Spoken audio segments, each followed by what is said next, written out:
Anda kembali di Sindo Today, pemirsa. Thomas Djiwandono resmi dilantik menjadi Deputi Gubernur Bank Indonesia. Ya, pengambilan sumpah jabatan dilakukan langsung oleh Ketua Mahkamah Agung dan disaksikan oleh sejumlah pejabat negara. Melaksanakan tugas dan kewajiban. Thomas Djiwandono resmi dilantik sebagai Deputi Gubernur Bank Indonesia periode 2026 hingga 2031. Pelantikan Thomas didasarkan pada Surat Keputusan Presiden Republik Indonesia Nomor 10 Tahun 2026 tentang pengangkatan Deputi Gubernur BI. Dalam pelantikan tersebut, Ketua Mahkamah Agung Sunarto membacakan surat ketetapan Presiden sebelum prosesi pengambilan sumpah jabatan. Dalam sumpahnya, Thomas menyatakan kesediaannya untuk tidak menjanjikan atau memberikan sesuatu kepada siapapun, serta tidak menerima imbalan dalam bentuk apapun dalam menjalankan tugasnya.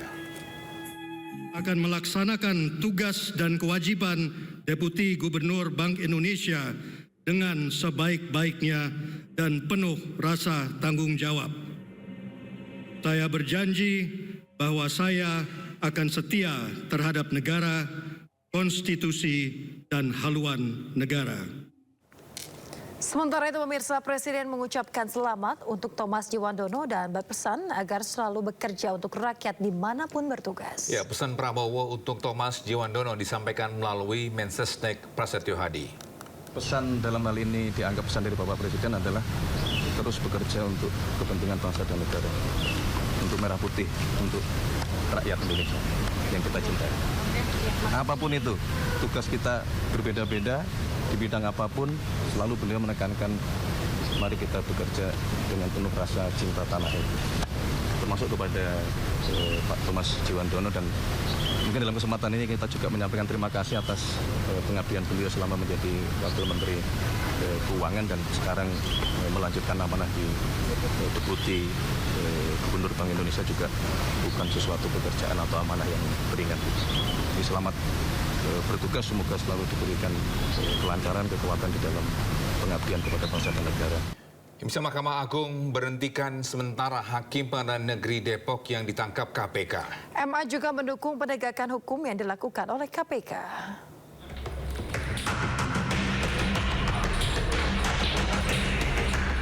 Mahkamah Agung kecewa terhadap kinerja Hakim Pengadilan Negeri Depok yang terjerat operasi tangkap tangan KPK.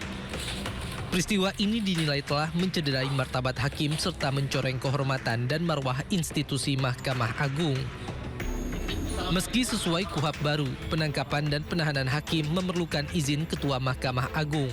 Namun izin penahanan telah diberikan dan MA menyatakan tidak akan menghalangi proses penegakan hukum.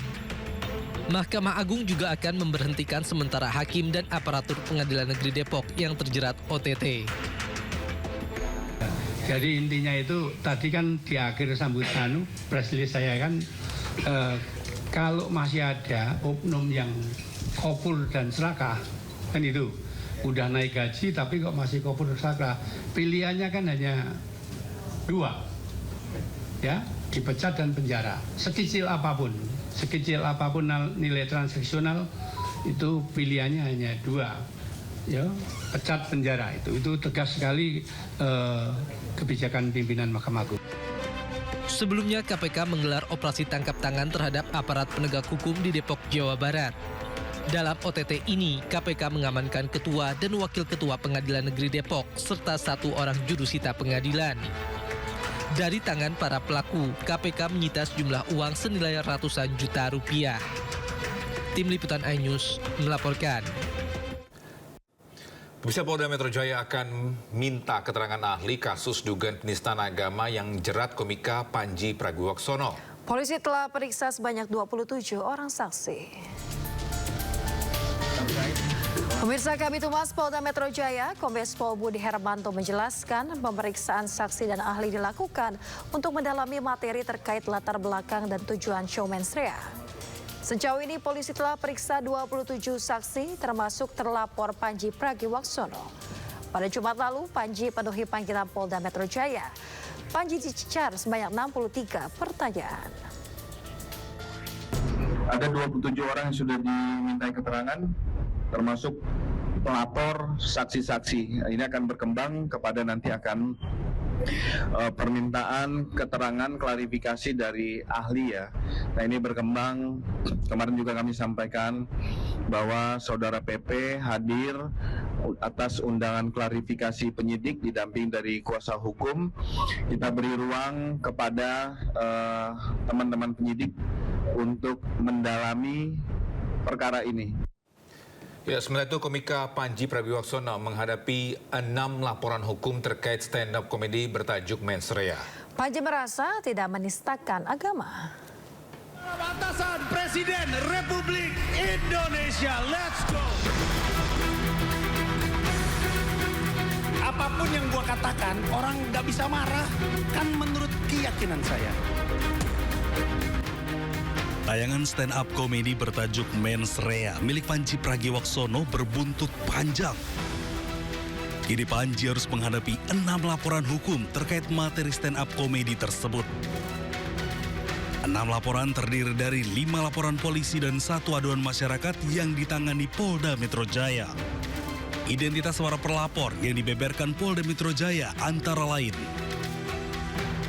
Angkatan Muda Nahdlatul Ulama dan Aliansi Muda Muhammadiyah Pemuka Agama dari Front Pembela Islam Novel Bamukmin, Majelis Pesantren Salafiyah Banten, serta warga lainnya yang salah satunya merupakan aduan masyarakat.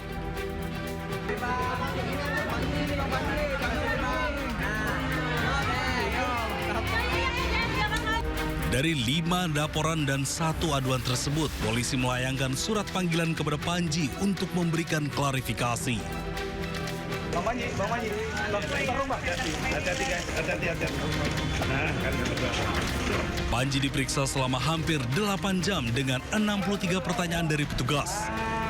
Panji menyebut dirinya tidak merasa telah melakukan penistaan agama dalam kontennya di Mens Rea. Ya, saya tadi menjalani prosesnya, saya coba untuk jawab pertanyaan dari polisi sebaik mungkin. Saya ada pada posisi tidak merasa melakukan penistaan agama. Jadi prosesnya tadi jalan dengan cukup lancar, pertanyaannya terjawab dan ya kita ikutin prosesnya aja. Seseru dan semenyenangkan yang Bang Panji bilang tadi belum sesuai sebelum tadi kan berekspektasi seseru dan semenyenangkan itu. Seseru Ya akhirnya capek lah AC. ya, intinya prosesnya berjalan dengan lancar. Saya nggak punya deskripsi yang lebih tepat itu menggambarkannya, kayaknya kurang tepat juga untuk digambarkan seru. Pokoknya saya ikuti aja prosesnya dari awal sampai akhir. Sempat tadi break sebentar untuk ibadah, tapi sisanya berjalan dengan lancar.